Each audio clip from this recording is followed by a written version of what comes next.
night my promotion died, my name was on a joke I didn't write. On the big screen in a glassy conference room, my dashboard loaded with test data called Dad Jokes AO11 and a note that looked like I'd left it there myself. Executives turned their heads like owls. Someone laughed the way people laugh when they don't know where to look.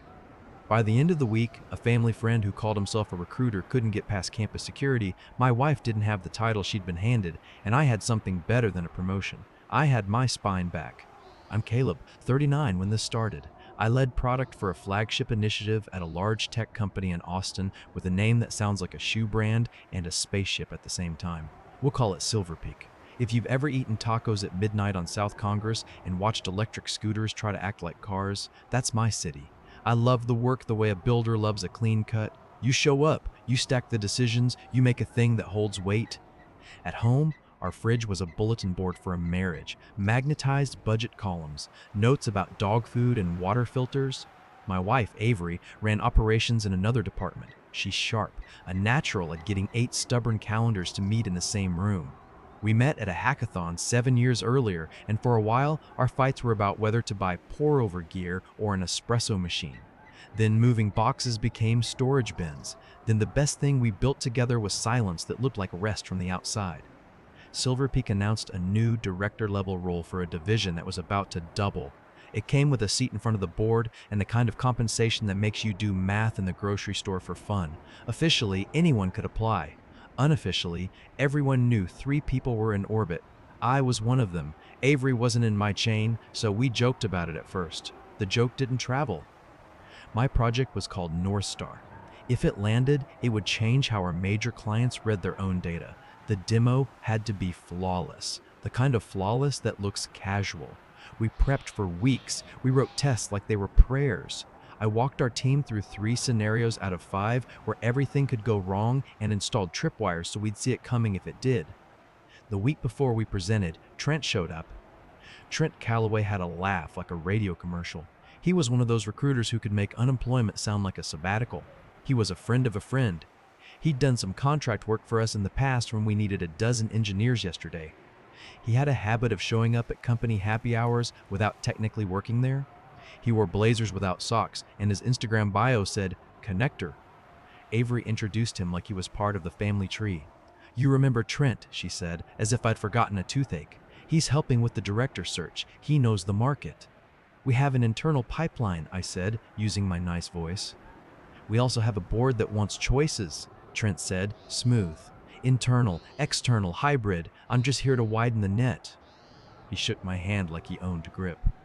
At home, the budget sheet on the fridge stared like a witness. We'd stopped arguing about coffee gear. We were arguing about nothing, which is worse. Sometimes I'd put my hand on the counter and feel how steady our quartz was compared to us. We occupied the same rooms like coworkers at 5 p.m., polite and drained. Avery started taking calls at odd hours. "Vendors," she said, shrugging, pulling on a sweater to step outside. "Trent's introducing me to a panel coach," she said on a Thursday, face open, eyes somewhere I couldn't reach. I told myself to focus on North Star. Executives can smell distraction like smoke. I built the demo to live on a clean dataset with fake but realistic values. I checked the permissions twice, then a third time, because my anxiety needed a hobby. We rehearsed with our VP and she nodded in that slow way she does when she sees a path through a forest. 2 days before the demo, a test alarm tripped in our pipeline at 1:13 a.m. I was asleep. My phone slept on the charger like an obedient dog. At 9:00 in the office, I opened the logs. There was a deployment choreographed to run only if 2 conditions were true. The first was a scheduled nightly build, which was ours. The second was a manual push to the demo environment. The second had fired from my account. When you've worked in tech long enough, you know how often impossible is just, "We didn't think of that." Maybe I'd left a token where it didn't belong. Maybe I'd been sloppy. I breathed and did what you do. I checked the IP. It wasn't mine. It wasn't campus. It hit from a co-working space downtown where people wear headphones like armor. I killed the token and rebuilt the demo environment. I reset credentials like I was punishing them. That night, Avery went to interviews with external candidates. She wore a dress that looks good in restaurant lighting. "It's all boring," she said, grabbing her phone as it lit up with a name I didn't see. "Panels and homework, practice runs." Sounds like a lot, I said. It is, she said, and kissed my cheek with the polite certainty of an event coordinator. Demo day, the big screen woke up mean. Scenario 1 half loaded, the chart sputtered, and then we got the wrong table entirely. In bold, at the top, someone had written Dad Jokes EO11 as the dataset name.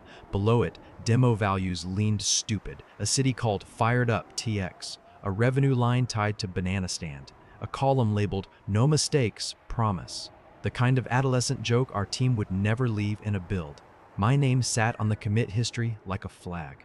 Is this supposed to be funny? One director asked, eyebrows high enough to scrape the ceiling. No, I said. The word tasted like copper. My VP's eyes slid to me like a question she wanted to be a command. Caleb, she said evenly, do we have a fallback? I can pivot to the backup scenario, I said. Give me 60 seconds. 60 seconds is a lifetime when you're drowning. I yanked the dataset pointer back to the clean lake. The audience watched us breathe. 2 scenarios ran, 3 collapsed. We used words like beta and prototype and will tighten and thank you for your patience. The people who write the checks left thinking 2 things. I was sloppy or I was smug. Either way, I wasn't ready. When we shuffled out, my team stood in a clump, pretending not to blame me. My hands shook in a way I hadn't seen since my first release 10 years ago. The glass walls made the whole building feel like a zoo. Avery found me by the elevators. Hey, she said, voice soft, face arranged for sympathy. Rough room. We hardened everything, I said. This wasn't a bug. Someone pointed the demo to trash. Maybe you missed a hook, she said gently. It happens. Avery, I said, because I needed someone to believe me the way I used to believe in myself. It fired from my account. She stepped closer. Then take the hit. Own it. Clean it up. Leaders do that. The elevator arrived. She stepped in. I've got a quick one with contractors, she said, like an apology. The doors closed on a look I couldn't translate. That afternoon, the internal email went out. Our new director announcement. Avery's name. My screen turned to ice. The subject line had confetti emojis, the system inserts when you pick the right template. My VP called me into a room with a fake plant and a real problem. You have a mess, she said. Not a failure, a mess. I'm not going to tell you a story to make you feel better. You're smart. Fix your world. And if anything about this smells like more than a misfire, I need to know. Okay, I said. Also, she said, in this part she said like she wanted me to pass it to my bones. Go home tonight and drink water and sleep. No revenge commits, no angry audits, rest, then look. I went home. The budget columns were still on the fridge, righteous in their boxes. A dog walker leaflet curled at the edge of the counter like it wanted to become something else. Avery's new title sat in my inbox next to an invite to a leadership reception with cocktails and a silver tray of buzzwords. I didn't RSVP. She breezed in at 9. Congratulations, I said. Thank you, she said, setting her purse down like it had done something impressive. It's been a day. Did you know? I asked, the words small and even. I had a good feeling, she said, in that way we use when we want the truth to look like manners. It's not a competition, Caleb. It is when the scoreboard is a pay stub, I said. My voice surprised me. It wasn't angry. It had no flavor. I'm happy for you, I added, because I am not a monster. She touched my shoulder and the gesture arrived from a distance. I've got to meet contractors early, she said. I'm going to turn in. My bones were humming. I ground coffee for the morning like I could grind this day into something usable. The shared iPad on the kitchen island lit. It was old and belonged to no one, which meant it belonged to the house.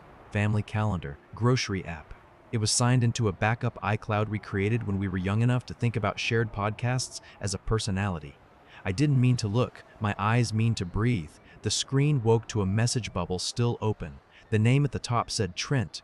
The blue bubbles below were Avery's side of a conversation. Got Caleb's deck, hers read. How would you frame the Q3 risks for the board? Keep it urgent but not panicked, Trent had replied. And yes, drop the seed at 1 a.m. Looks like test if anyone asks. Done, Avery wrote, leaving in 10.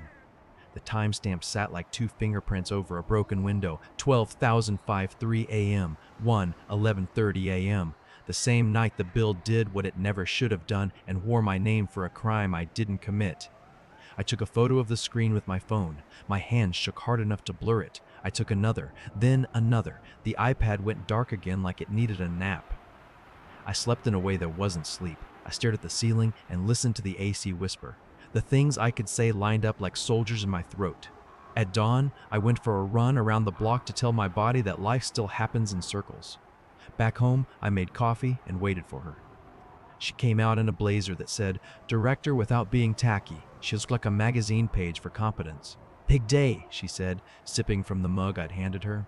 "Don't be late to your contractors," I said. She nodded. Something in her face tightened like a knot in a rope. For a second, I thought she might say something honest and break whatever this was on the spot. She didn't. She kissed the air near my cheek and left, taking the keys I bought with a promise about weekends. What do you do when the person who knows your passwords uses your trust like a tool? I'll tell you what I did. I chose procedure. I chose the part of me that learned from outages and audits and chased down a memory leak at 2 in the morning because it was the right thing to do. I did not storm a restaurant. I did not write a text that would end up in court. I did not backdoor a laptop. I opened a new doc. I wrote a short summary. I attached the screenshot from the iPad. I pulled a copy of the server logs showing my user token making a manual push and highlighted the IP from the co-working space. I noted the timestamps and the calendar overlaps we could see in the corporate system. I wrote the words possible insider misuse and conflict of interest and external recruiter access overlap, even though those words tasted like I had swallowed a battery. I sent it to compliance and InfoSec. I CC'd my VP. The subject line was dry enough to survive court. I closed my laptop and looked at the dog walker leaflet again. Then I went to the office and did the work in front of me. They called me in that afternoon. A woman from compliance named Sheila had a folder with tabs so straight you could shave with them. A man from InfoSec named Ben wore a polo and a look I recognized from mirrors. "We appreciate the tone of your note," Sheila said. "That matters." "I appreciate rules," I said. Ben tapped his pen on the table.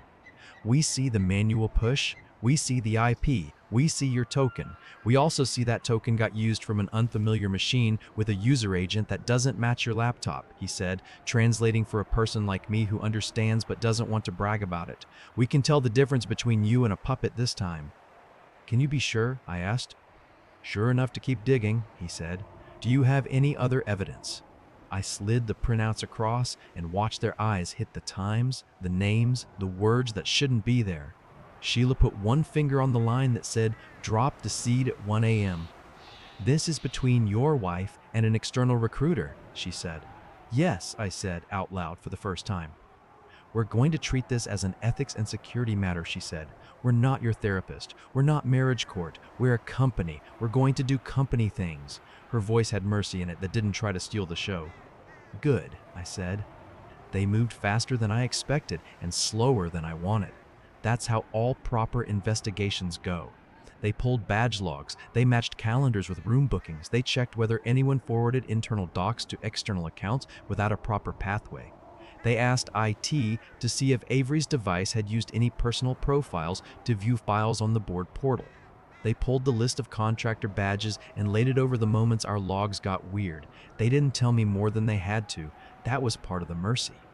At home, the fridge lists kept being the same shape. Avery worked late. "Vendors," she said. "Panel prep." A few times she came home smelling like a cologne I couldn't name. It wasn't ours. The dog, a borrowed one we watched sometimes for our neighbor, growled once at the door and then wagged anyway. 3 days after my note, the guards at Silver Peak's entrance stopped letting Trent in. "Badge inactive" is a dull phrase for a sharp moment. HR called Avery on a Friday for a clarification meeting. On Monday, she was relieved of duty pending committee review. The email that went out to leadership used words like ethics policy and preventing conflicts and protecting confidential materials. It did not use her name. She didn't come home that night. She stayed at a friend's or a hotel or the place where people go when their stories forget how to end. She stood in the kitchen the next morning, hair pulled back like a newscaster before a segment. "You reported me," she said, "not a question." "I reported a problem," I said. "It included you."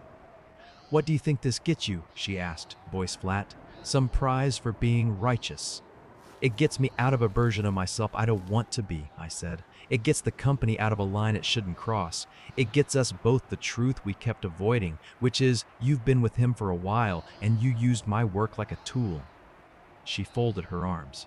Maybe if you hadn't made everything about North Star, I wouldn't have looked for someone who looked at me like I matter.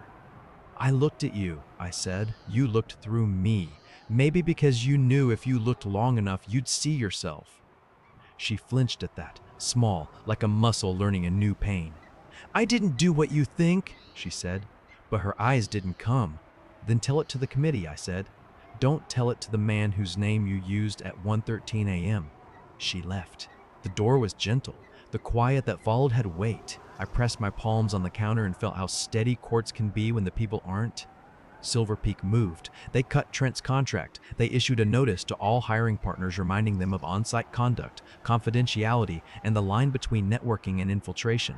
They sent Avery's case to the HR committee. When they wrote the decision, they used language with tiny teeth. Ethical conflict. Undisclosed relationship with external vendor. Access overlap resulting in risk to company assets. She lost the title. She lost the bonus. They offered a separation or a non-manager role in a different division. She chose to leave. 3 weeks later, she updated her LinkedIn with a new job in town. Title lower by 1 rung. I stopped checking after that. North Star didn't come back to me. That's not how trust works. You don't hand it to the same person and hope they learned a trick. I got a new project instead. Atlas. Clean slate in a dusty corner of the roadmap. I picked my team like I was picking a crew for a long hike. I took engineers who don't flinch at truths, designers who listen more than they talk, a data scientist who laughs with her whole mouth and writes queries that read like small poems. We met in a smaller room and made decisions that didn't make headlines but made sense. It felt like the quiet part of a song that never needed to be loud to be good. At home, I packed quietly. No shouting, no breaking plates. I folded t-shirts with care because I wanted to remember that my hands could still do careful things. I left the couch because it held too many ghosts. I left the budget magnets because they belonged to a different religion. I took the coffee grinder because quiet, daily rituals are part of a spine. I signed a lease on a small place on East Riverside with a balcony big enough for a chair and a plant that can survive a forgetful owner. Avery texted twice. The first time, we should talk. The second, you win. That's not how any of this felt. I didn't win, I typed back. I chose not to lose myself. I didn't press send for an hour. When I did, she responded with nothing. Silence is its own punctuation. Sometimes I run past the Silver Peak campus at dusk. The glass glows like a promise it can't keep. I think about that moment when Dad Jokes 011 took the stage. I'm not proud of the heat that rose up in me. I am proud of what I did with it. I turned it into a process. I let the truth be heavier than my fear of being called petty. People survive betrayals that look like heart attacks. Mine looked like a compliance report. I told my team a short version. We keep our environments clean, I said in a stand-up, voice steady. We keep our keys where they belong. We do not treat procedure like a hobby. Nobody asked for the long version. They didn't need it. What they needed was a leader who didn't use revenge as a strategy. A month later, Atlas shipped a small slice of real value to a client who needed it. No confetti, no all-hands announcement. We took a photo in the room and someone made a bad pun and we ate cupcakes from the bakery down the road. I went home to my balcony and watched the bats cut shapes into the evening. My phone buzzed with a congratulatory text from my VP that didn't include advice because I didn't need it that night. There are days I miss the years when Avery and I were a team in a way that didn't require a name tag to confirm it. There are nights I wake up and reach across a bed and remember that memory is a muscle that doesn't know about leases. When that happens, I make coffee. I water a plant that should have died and didn't. I read the email from a junior dev who transferred to Atlas last week because she heard we build with care. I let that be enough. People ask for a moral like they're ordering at a counter. I don't have a bumper sticker. I have a sentence I trust. Dignity is quieter than revenge and 10 times harder. I didn't get the promotion I wanted. I got something a promotion can't buy. When I had one more chance to either shout or stand still, I stood. 2 questions for you. If the person you love used your work to cut you down, would you light a match or build a case? And what would that choice say about the person you want to be? When trust is broken in public, how do you repair your private sense of worth without borrowing it from applause? Like, comment, and subscribe for more stories like this one.